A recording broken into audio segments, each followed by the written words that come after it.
The Port of Los Angeles and Long Beach has seen a lot of interesting recoveries of stolen vehicles lately. A 1953 Triumph motorcycle missing for 46 years, a stolen Jaguar reunited with its owner after 42 years, and now an Italian sports car that's been missing for 29 years. In 1981, Ferrari produced 1,743 of this particular GTSI model.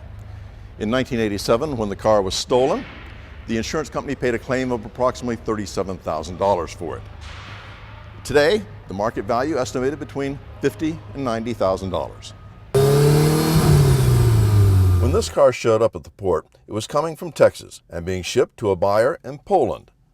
But NICB Special Agent Lou Coven noticed something wasn't right with the VIN number. And when I looked at the VIN number, I am somewhat familiar with Ferrari, and the VIN number just didn't look right to me. It was not a factory VIN that was on the car. That number belonged to a 1982 Ferrari that had been exported to Norway in 2005.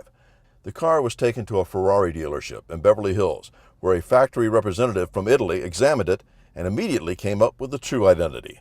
With that, the theft was identified from NICB's historical records. We don't get rid of anything. That's what our database is very robust, and if law enforcement needs records and stuff, we have it. And usually we're the only ones that do have it.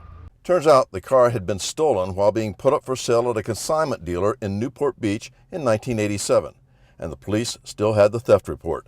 The original buyer, when he was contacted, at first he had to think, oh, which one was that? I had 5 of them back then. So he kind of mild interest, and then he remembered which one it was and the color and all that, and he's like, oh, you found it. Based on records that could be found, the car had been moved around the country several times over the years. We process anywhere from 500 to 800 vehicles a day.